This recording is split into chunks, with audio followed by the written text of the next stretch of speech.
Hey friends, welcome back to my channel. So this is going to be the ultimate guide to fall, where I'm going to be recommending a bunch of books and movies and TV shows for the fall season. We're splitting this up by the different types of fall people. I saw this TikTok that was like, there are 3 types of fall people: September people, October people, and November people. So I'm going to be recommending things for each of those fall aesthetics, and hopefully you find something amazing to read during the fall season. So we will be starting off with the September fall people. If you are a September fall person, you are cozying up with a sweater, you have lit that Bath & Body Works pumpkin candle, you got yourself a pumpkin spice latte from Starbucks, you're maybe gonna spend the weekend apple picking or going to a pumpkin patch, and you most definitely have Gilmore Girls playing on your TV. So I have a few book recommendations for you if that sounds like your kind of vibe. These are all like cozy, more whimsical type of books.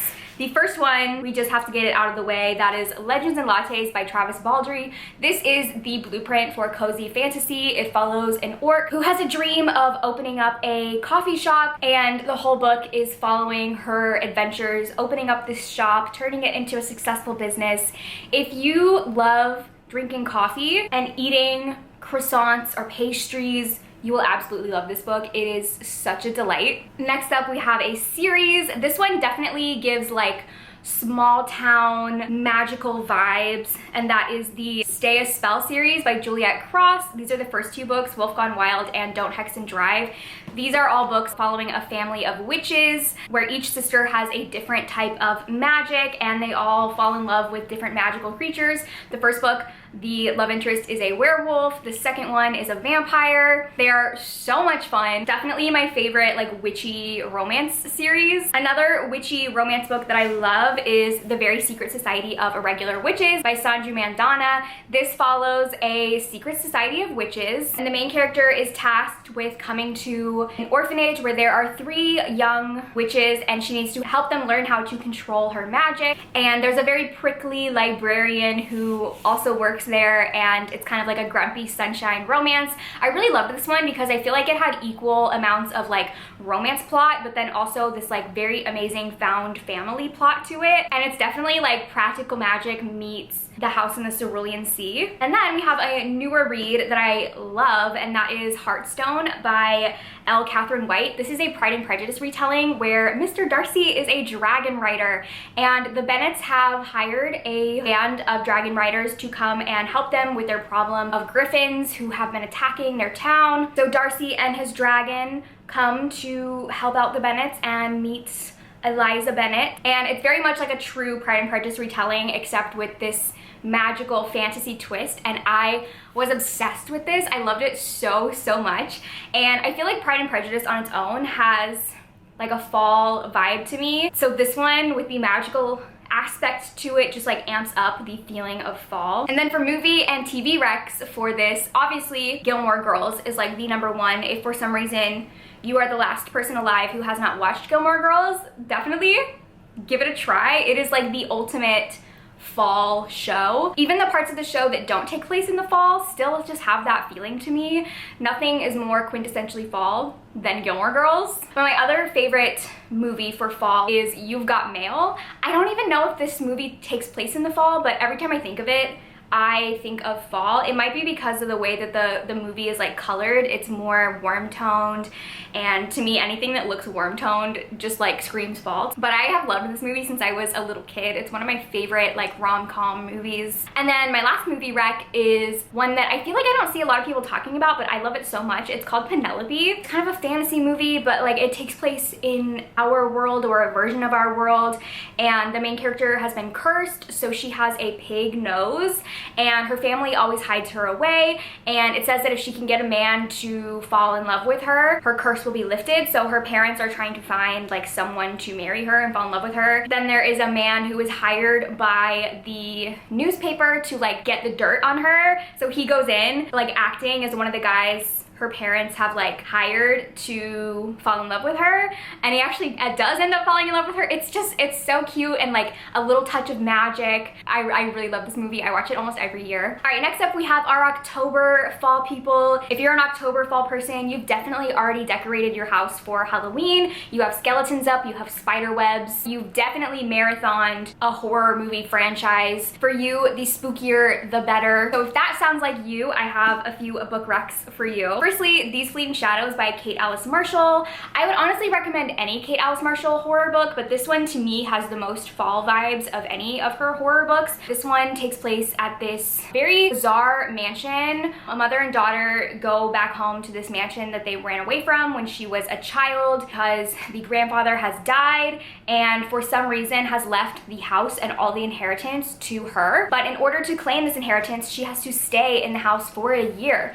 And there's very creepy, dark things going on. This book honestly descends into absolute madness and chaos. I can't even like sum up everything that happens, but I feel like this has such a great vibe for fall to it. Then we have a bunch of different vampire books. I feel like fall is the perfect time to read vampire books. Like something about vampires just screams fall to me. So we have my favorite, which is A Dowry of Blood. This is a book that's written as a letter from one of Dracula's brides to Dracula, chronologuing their entire relationship and how abusive and toxic it was, taking you through multiple continents over hundreds of years. It is just such a lyrical and beautiful book. I have read it several times and I love it more and more every single time that I read it. Another vampire book is Carmilla by Joseph Sheridan Le Fanu. This is one of the, if not the original vampire story, and I recently read this and I actually really enjoyed it. It is a sapphic vampire book about this girl and her father who are taking care of this other girl who has been very sick. But while she is in their home, the main character is being haunted by something and she feels this very weird pull and draw to the girl Carmilla. It is really good, and this particular edition has a lot of artwork in it that is really gorgeous. And then the other vampire book that I have is Silver Under Nightfall. This is like a gothic fantasy vampire story about our main character Remy, who is a vampire hunter, and he ends up having to team up with this vampire couple because there's a new breed of vampires being introduced into the world that are very monstrous, and so they team up together to investigate to figure out where these new vampires are coming from. And it has a polyamorous relationship in here. I feel like this is a good mashup between horror, fantasy, and romance. It has enough elements of all three where I feel like if you like any of those genres, you could really love this book. So for movies and TV shows, I 100% would recommend the Nancy Drew TV show. I feel like it is such an underrated show. It just had its final season. I don't know if the final episode has aired yet or not. It might have, but it's so good. I feel like this show is what Riverdale thinks it is, because it is like a supernatural investigative show, but the lore in this show is so fascinating. Like the different cases and the mythology of the things that they're solving is really, really good. Also, they're all in their early 20s, so it's not like a teen, like in high school show. They are, I believe they're like all 20, 21, and it's so much fun. I did not think it was gonna be any good, and I've now watched it twice.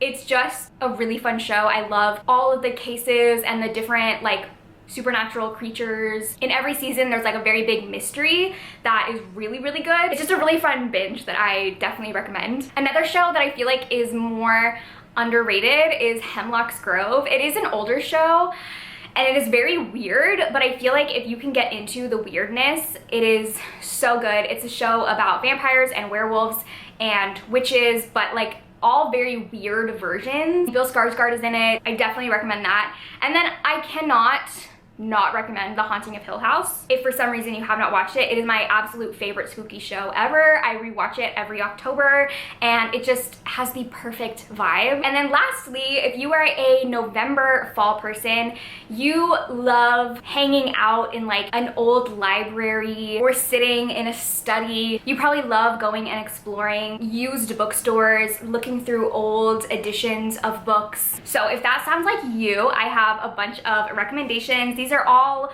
moodier, darker books. Most of them have dark academia vibes. So first up we have Ninth House by Leigh Bardugo. This is one of my favorite dark academia books that also has magic in it. This takes place at Yale and is following this secret society of magic users. And the main character, Alex Stern, has joined Lethe House, which is the house on campus that is sort of like the guardians of all of the other magical houses, and they are there to make sure that the houses are following the rules and staying in line and not doing anything that they're not supposed to do. But then a couple girls are found dead on campus, and Alex is trying to investigate and figure out who is responsible for it because she is convinced it's one of the other houses. And this book is just so amazing. Like, it has that university dark academia vibe to it. There's a lot of magic in it. It's just so good. Then we have more of a thriller dark academia, and that is In My Dreams I Hold a Knife by Ashley Winstead. This is a really fun thriller about a 10-year college reunion where a group of friends is come back together for the first time since they were in college, and one of the friends was murdered by another friend in the group. But someone is convinced that the real murderer went free and is one of the members at this reunion and is forcing them to come forward. So the book jumps back and forth in timelines between their years in college together and then at the reunion, and it is just so much fun. And the way that every single person in this book is so unhinged and unlikable, I was obsessed. These three books are not exactly dark academia, but I would put them in that darker, moodier category that has like a similar aesthetic. So we have A Certain Hunger by Chelsea G. Summers. This is written as a memoir from a female serial killer who is serving life in prison because she was not only a serial killer, but her method of murder was to eat her victims. She was a cannibal. It's written as a memoir by her explaining her whole life, and it is just so amazing. The way that she talks about things is just so captivating. Then we have The Book of the Most Precious Substance by Sarah Gran. This is about a rare book dealer who finds out about this rare book of sex magic that people are willing to pay tons of money for, so she is trying to track it down. It says whoever completes all of the rituals will get a wish of anything that they want. So as she is hunting down this book and gathering little bits of information about the rituals from everyone who has been in contact with the book, she is trying to perform the rituals. And it is so weird, but I loved this book so much. And then I have Woman Eating by Claire Coda. This is a book about a vampire, but unlike the other vampire books I showed, this one is not really about a vampire. It's just following a main character who happens to be a vampire. This book is more about independence and finding yourself after getting out of a toxic relationship. She has gotten away from her mom for the first time in her life, and they had a very toxic relationship where her mom controlled everything. So she's living on her own for the first time and having to figure out how to supply blood for herself. This book also draws a lot of comparisons to vampirism and eating disorders, and it is just so fascinating being in this main character's head. So then my movie and TV recs for this, one of the TV shows that I just think would be perfect if you are a dark academia person is The Queen's Gambit. This is a mini series following a woman who becomes a chess pro, and it's so good. It definitely has that like dark academia vibe where they're all very like academic and studious. The main character also struggles with a lot of like addiction and substance issues, so it has like a darker tone to it, and it is just, it's one of my favorite miniseries ever. It is so amazing. And then a show that I would recommend if you want a show that's like a mystery but more on the academia side is One of Us is Lying. I watched this show fully thinking it was not going to be good, and I was obsessed with it. It's a teen mystery show where it's kind of like Breakfast Club vibes, where all of these teenagers who are just so different from each other have detention one day, and then one of the kids in detention dies. But it's very suspicious the way that they die, and everyone is convinced it had to have been one of the people in that room. It was just a really fun show. So those are all of my fall recommendations. Let me know in the comments, out of September, October, and November, which fall person are you? I definitely am all three, but I think I lean most into being an October fall person. I just love the spooky Halloween vibe. So thank you guys for watching. If you like this video, please like and subscribe, and check out my Patreon where I post tons of exclusive content. I will see you guys in my next video. Bye!